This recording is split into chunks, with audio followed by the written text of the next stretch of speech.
जगन्नाथपुरी मंदिर का रथ यात्रा पूरी दुनिया में बहुत ज्यादा प्रसिद्ध है और इसे देखने के लिए सिर्फ भारत के ही लोग नहीं बल्कि दूसरे देश से भी लोग भारत आते हैं। दोस्तों, आइए जानते हैं जगन्नाथ जी की रथ यात्रा की कहानी क्या है और इसका इतिहास क्या है, क्यों यह रथ यात्रा निकाली जाती है, इसके पीछे की पूरी कहानी जानते हैं। रथ यात्रा से जुड़ी एक बहुत ही प्रसिद्ध कहानी है। ऐसा कहा जाता है जब श्री कृष्ण भगवान की मृत्यु हो गई और उनके शरीर को द्वारिका लाया गया, उस समय श्री कृष्ण के बड़े भाई बलराम बहुत ज्यादा क्रोधित हुए और उन्हें अपने भाई की मृत्यु पर बहुत ज्यादा दुख हो रहा था। इसलिए वह उनके शरीर को लेकर समुद्र में कूद गए और उनके पीछे सुभद्रा भी कूद गई। और यह सपना एक राजा के मन में आया जब वह सो रहे थे।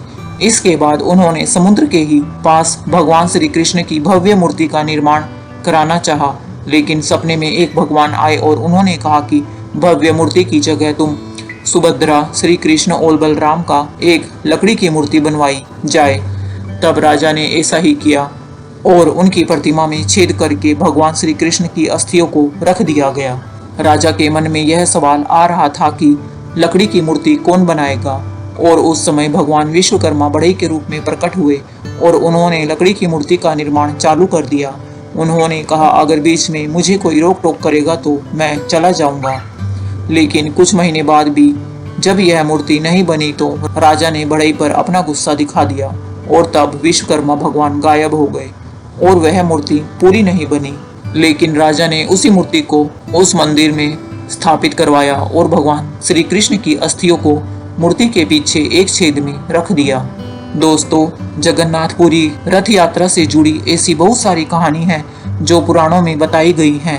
पहली कहानी यह है कि जब श्री कृष्ण की बहन सुभद्रा अपने मायके आती है तब वह अपने बड़े भाई और छोटे भाई से बोलती है कि मुझे अपने नगर को घुमाओ। तब भगवान श्री कृष्ण और भगवान बलराम अपनी बहन सुभद्रा को लेकर रथ से पूरा नगर घूमते हैं और इसी वजह से रथ यात्रा का पर्व मनाया जाने लगा।